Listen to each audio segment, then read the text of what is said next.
Қаламқас мұнай-газ өндірістік басқармасына биыл 40 жыл. Бұл тек кәсіпорынның 40 жылдық тарихы ғана емес, мыңдаған адамның Қаламқаспен қатар өрілген ғұмырының баяны, өмір жолы. Жыл басы наурыздағы хабарымыздың арқауы Қаламқас кен орнында ерлермен тең тер төгіп, еңбектің қара қазанын қайнатып жүрген әйел мұнайшылар туралы. Қайтпас қайрат пен жігер табандылықты талап ететін мұнай өндірісінде абыроймен келе жатқан жанның бірі Набат Қайнарова. Түркменстаннан Атакүлдікке, Бейнеу елді мекеніне қоныс аударғанда Набат 10 жаста болатын. Орта мектепті үздік бітірді. Қай пәнге де алғыр бой жеткен қыз Ақтау қаласындағы училищеде химик-технолог мамандығын меңгеріп, өмірлік кәсібін таңдады. Жас маман болып бас тіреп келген жері Қаламқас. Нил деген болды ол кездерде біздің осы. Қазіргі снайпер ол кезде Нил деп аталатын болды. Соған мен деген проба отборщик болып кірдім, бірақ бірінші цехта жасадым мен замерщик болып 6 ай. Алибаев Көшербайдың қарамағында 9-шы группа бойда. Содан 6 айдай жасадым, одан кейін қайтадан Нилге замерщик болып қайтадан ауыстым. Сол кездерде проба жинайтын едік біздер промыслдан.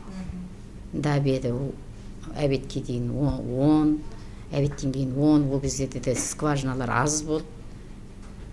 Соны әкеліп тапсырамыз, сосын күндегі ұшым бізге сол деген Тоқмашева Света деген болды, инженер химикіміз, бастығымыз, Демченко деген орыс кісі болды. Сөйтіп өмір деген енді деген өтіп жатыр ғой енді жұмыс осы мұнай саласында. Техникалық тұрғыдан өте сауатты болуды талап ететін бұл жұмыс кез келгеннің ырқына көне бермейді. Күн өткен сайын құбылып, сәт сайын шығатын жаңа технологиялар тұрмысымызға дендеп еніп жатқан шақта бүтіндей бір алып компанияның зертханасында абыройлы еңбек ету тек білімді әрі білікті маманның ғана қолынан келмек. Артылған сенім мен үкілі үмітті қашанда ақтай білген Набат Абдығызы жүрген ортасына қадірлі.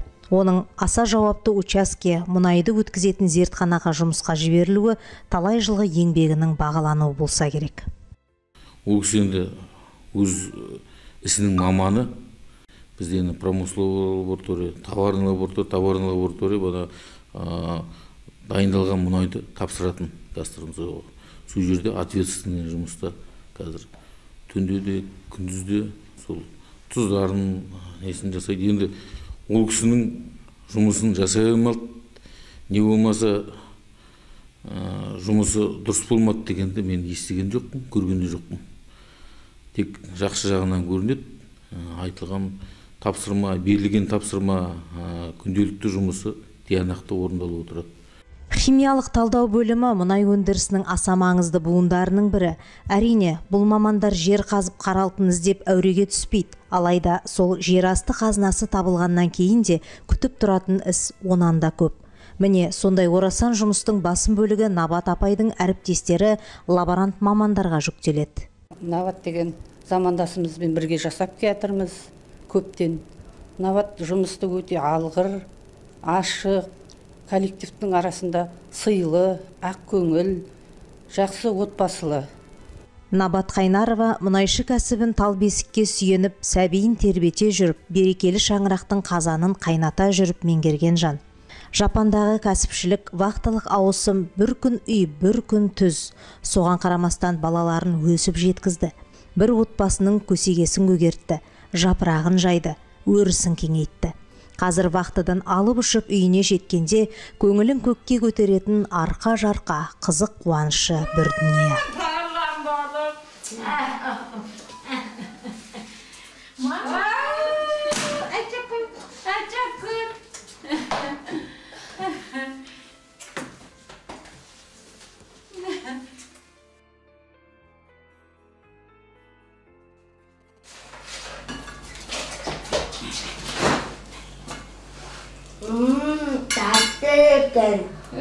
Май бала, саған ұнаса болды.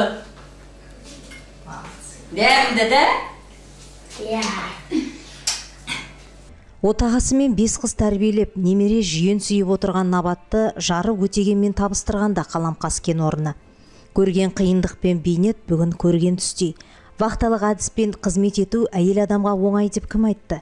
Набаттың отының басы мен ошағының қасына ала көңіл қылмай, шаруасын тап тиянақтай қылып баққан енесіне, көп балалы шаңыраққа келін боп түскен тағдырына алғысы шексіз. 25 жыл келін болған ол кемеңгер ененің тәрбиесін жұртқа үлгі қылып айтады. 4 келін бір үйде тұрды, содан кейін олар бәрі жұмыс бабымен енді өздері Ақтауға кетті, Үстіртте тұрды. Отағасы Өтеген Балжігітов те 1979 жылдан бері Қаламқас кен орнында еңбек етті. Дәнекерлеушілік жұмысынан бәкен көз жанары нашарлаған ол денсаулығына байланысты қазір үйде.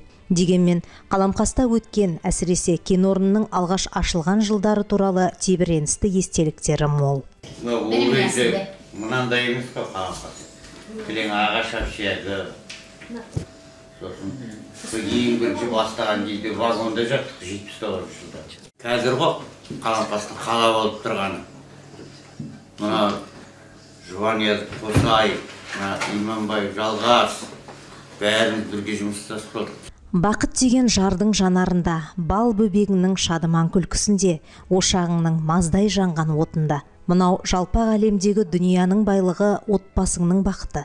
Өтеген Балжігітов ағамыз бен Набат апайдың шаңырағындағы әр перзентінің өз өмірлік жолы жалғасуда. Соның ішінде анасының тәлімін, еңбек жолын жалғастырғаны үміт. Химик-технолог мамандығын меңгеріп бүгінде Жаңаөзен қаласында белді кәсіпорында лаборант. Тынымсыз еңбектің арқасында абыройға жетіп, өз ісіне берілген ата-ананың тау тұлғасы перзенттерінің алдында әрқашан биік. Көргенше амангүл, қабсаймын толғанам, қабыл алғанды, сәлемін жолдаған. Әдеттегідей Қаламқастан асыға жеткен Набат апайды бүгінде думанды төрі сағыныштың ыстық құшағына алды. Өтеген ағамызды қаумалаған бала шаға көңілін көктемнің нұрына бөлегендей бір мамыражай сәт. Мейірлене ескеген 2 айлық немересінің тәтті иісі Набат апайымыздың жан жүрегін елжіретіп, өзінің Қаламқасына жүретін келесі сапарына ғана емес, бүкіл тірлігіне күш қайрат құйғандай. Ана бақыты деген осы емес пе?